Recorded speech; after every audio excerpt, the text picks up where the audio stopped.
Gracias, señor presidente.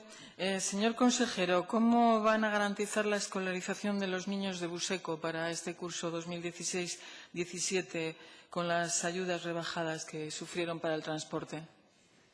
Señor consejero. Sí, bien, señoría.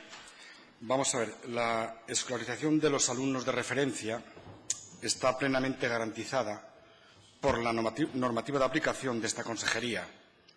Es un derecho inalienable que nadie, ni siquiera sus padres, puede cercenar. Primera cuestión que quede clara. Segundo, el transporte de estos alumnos se garantiza como el de otros 179 casos que en la última convocatoria del curso pasado resultaron beneficiarios de ayudas individuales de transporte. Mire, señoría, esta familia ni es especial ni tiene más derechos que otras familias, por más que haya acudido a la demagogia mediática, y lo digo así claramente. Fíjese, manifestaron su discrepancia con la cuantía concedida en las ayudas del curso pasado y lo hicieron afectando gravemente, a mi juicio, a la educación de sus hijos, a los que no llevaron a la escuela en tiempo largo. Anunciaron que iban a presentar un recurso ante los tribunales. No me consta ni tengo conocimiento de que lo hayan hecho.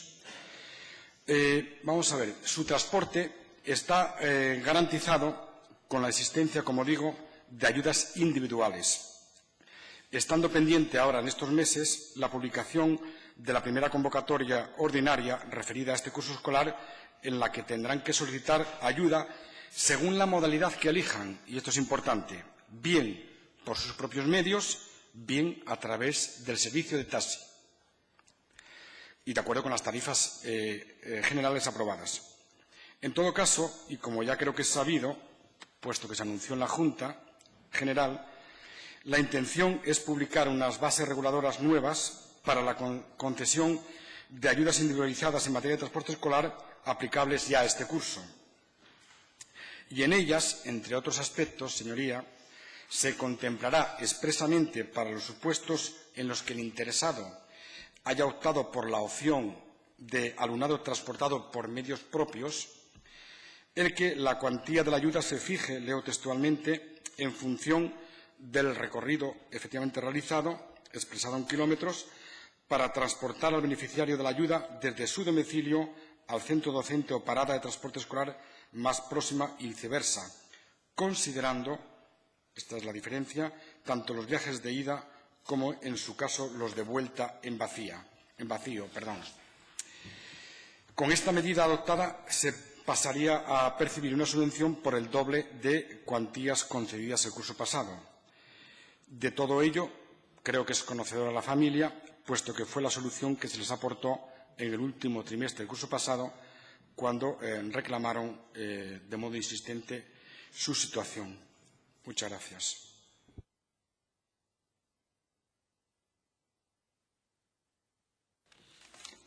Muchas gracias, señor consejero. Señora Concha Mesa, tiene la palabra. Gracias, señor presidente. En marzo de este mismo año, el curso pasado, planteamos una pregunta en el Pleno a la que usted respondió de manera similar, como es lógico. Nos basábamos en aquel momento en argumentos sobre unos principios que seguimos entendiendo que deben ser base en la educación, que están contemplados en la Ley Orgánica de Educación, ya no vigente, pero en fin, que se refieren a la calidad, equidad y accesibilidad de la educación. Y también se contempla en la normativa vigente que es un deber de la Administración garantizar el acceso a la educación de todos los niños y niñas, en este caso estamos hablando de Asturias, en las mismas condiciones de gratuidad independientemente del lugar en el que vivan.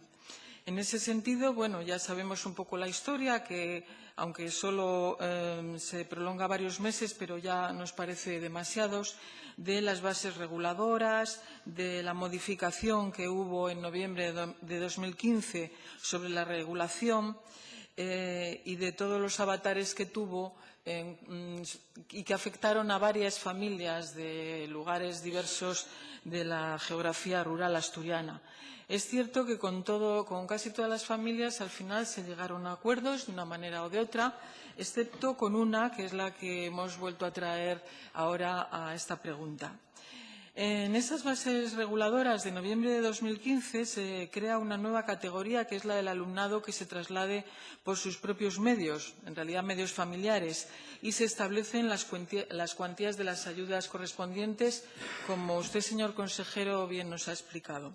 Pero yo creo que ahí es donde reside uno de los puntos de fricción. Esa resolución, a base de ayudas de transporte que ya alegamos en su momento que no nos parecían suficientes porque se correspondían con otras tarifas que se aplican a empleados públicos, y aquí había que tener en cuenta unas consideraciones especiales. Pero aparte de eso, que ya digo no quisiera repetir, yo creo que hay un punto en el que no estamos de acuerdo, y es que una familia no tiene por qué estar obligada a llevar a sus hijos por medios propios. Es obvio que no todas las familias disponen de medios propios, o si disponen de un vehículo quizá no lo pueden tener siempre a mano para llevar y traer a sus hijos al colegio, o bien pueden trabajar toda la familia, estar aislados, tener una enfermedad o tener familiares enfermos. Es decir, hay montones de circunstancias por las cuales una familia puede no estar en condiciones de llevar a sus hijos al colegio, e incluso la económica. Entonces, entendemos que la Administración, en lugar de forcejear para que la familia lleve a sus hijos al colegio con una ayuda económica en la cual no se ponen de acuerdo, debería habilitar otros medios, sea un autobús, sea un taxi, etcétera. Es cierto que un taxi para ir a recoger a unos niños, a dos, en este caso a su casa, llevarlos y devolverlos, es decir, hacer 4 trayectos, sería mucho más caro, mucho más costoso para la Administración. Entonces, en ese sentido, volvemos sobre este tema porque pensamos que no sería tan difícil intentar negociar una solución de común acuerdo con esta familia. Nosotros no pensamos que su actitud sea demagógica ni oportunista, la verdad. Pensamos que es una familia rural que, bueno, por circunstancias que no vienen a cuento, se ha quedado como única familia reivindicativa de un transporte, pero podría no ser la única. Tengamos en cuenta que actualmente estamos trabajando sobre algo que se ha dado a llamar el plan demográfico. La iniciativa es de la Consejería de Presidencia, estamos trabajando los grupos parlamentarios, etcétera, pero bueno, todos sabemos que la evolución demográfica en Asturias, sobre todo en las zonas rurales, es muy alarmante. No voy a dar aquí datos, pero creo que están en mente de todos y ahora mismo están sobre la mesa. Entonces, insisto una vez más, que no solamente por justicia, sino también por cuestiones de interés demográfico quizás también, pero sobre todo me refiero al interés demográfico, hay que aplicar unas condiciones especiales, un tratamiento especialmente considerado hacia las familias del medio rural, incluso familias que ya no es que vivan en poblaciones medianas cerca de una escuela, sino que viven aisladas, con unas condiciones de carreteras ya muy difíciles. Eso complica su vida cotidiana en muchos aspectos. Entonces, ¿por qué no favorecerles, aunque parezca que puede ser desde un punto de vista estricto un favoritismo, pero yo no creo que sea así? ¿Por qué no favorecerles dándoles unas condiciones buenas, que no creo que en ningún caso vayan a ser lucrativas, para que puedan llevar a sus hijos con comodidad, o si no, ponerles directamente un transporte público, sea un taxi o un vehículo especial gestionado por la propia Administración? Pero bueno, yo insistiría en que, dada la circunstancia de que se ha llegado al caso de que solamente una familia queda en estas condiciones, primero, que se negocie con ellos para llegar a una solución consensuada y no hacer un motivo de conflicto permanente. Y segundo, que se tome como modelo, digamos, de reivindicación de la vida rural y que se tenga en cuenta para el estudio en general, no solamente en el caso de educación, aunque ahora es lo que estamos tratando, sino para analizar de forma muy cuidadosa las condiciones de la población rural asturiana. Gracias. Muchas gracias, señora Masa. Señor consejero. Sí, señoría, muchas gracias. Creo que se refería, creo denominado de otra manera, al plan del suroccidente en el que está trabajando la Consejería de Presidencia. Hay un pacto demográfico, se llama plan demográfico estrictamente así, que tenemos encima de la mesa. El plan del suroccidente, que entre sus objetivos no se refiere a ese. Otro más general, vale. Bien. En todo caso, vamos por partes. El curso pasado ya, señoría, a esta familia se le planteó otra alternativa que a nosotros nos parecía realmente viable y totalmente factible. Evidentemente, no somos nosotros quien para imponerla. Se trataba de escolarizar a estos alumnos en el Colegio Público Ramón Muñoz de Luarca con transporte y comedor, obviamente gratuito, servicio de transporte y comedor escolar, y puesto que podemos hacerlo, en esas zonas no están zonificadas y se puede flexibilizar cuando lo entendamos oportuno la escolarización. Y como esta localidad, Buseco, tiene la línea de transporte pasa por otra localidad llamada Belén, que está a 4,8 kilómetros, ahí podrían coger el transporte, repito, al Colegio de Luarca, que está a un tiempo de unos 35 minutos y, además, tener una ayuda individualizada desde su domicilio hasta la parada donde pasa la ruta de transporte a Luarca, es decir, Buseco, Belén y Belén a Luarca con transporte gratuito. Parece que esa solución tampoco satisfizo a las familias, pero bueno, era un intento de buscar otra posible, repito, solución donde en este caso prácticamente la gratuidad, incluido el comedor, estaban garantizadas.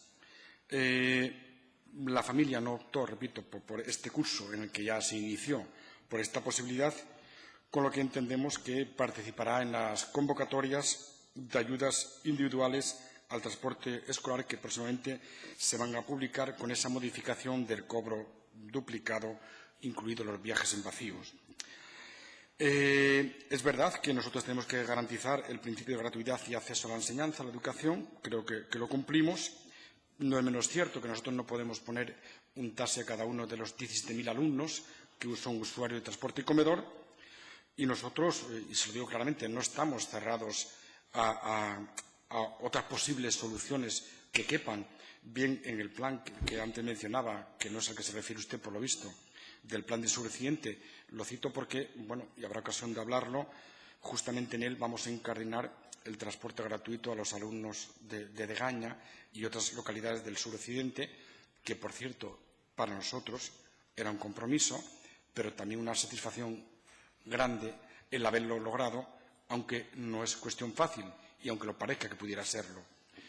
Lo dicho, a mí lo que más me duele y me preocupa es que, por razones exógenas a estos propios niños o alumnos, no asistan, como es su obligación, por otra parte, al centro educativo, y si hubiera otra alternativa con soporte legal y que pudiéramos acordar, yo estaría abierto a ello, al margen de los focos mediáticos y de otras cuestiones que particularmente repudio. Muchas gracias.